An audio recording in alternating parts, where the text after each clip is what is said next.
থানায় এসে আমরা স্পেসিফিক কেস করে দিয়েছিলাম, তদন্ত শুরু করে দিয়েছিলাম।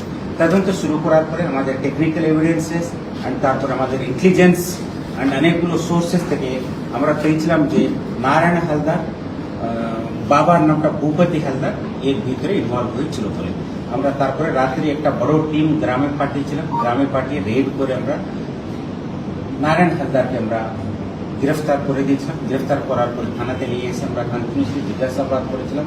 উনি ভুল স্বীকার করে নিয়েছিলেন যে এই কাজটা উনি করেছিলেন। অ্যান্ড আরও আমরা জিজ্ঞাসাবাদ চলছে অ্যান্ড আমরা এখন কোর্টে ফরওয়ার্ড করছি। কোর্টে ফরওয়ার্ড করার পরে আমরা পিসিতে নিয়ে নেব। পিসিতে নিয়ে আরও জিজ্ঞাসাবাদ করে আমরা বার করবো আরও এর ভিতরে কে কে আছে বলে। এই মুহূর্তে উনি ভুল স্বীকার করে নিয়েছিলেন।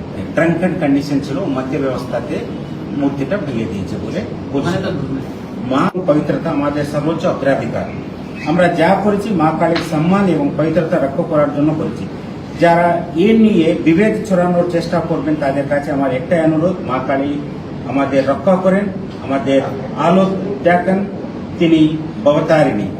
তার সম্মান রক্ষা করতে আমরা যা করারটা করছি এবং ভবিষ্যতে করব।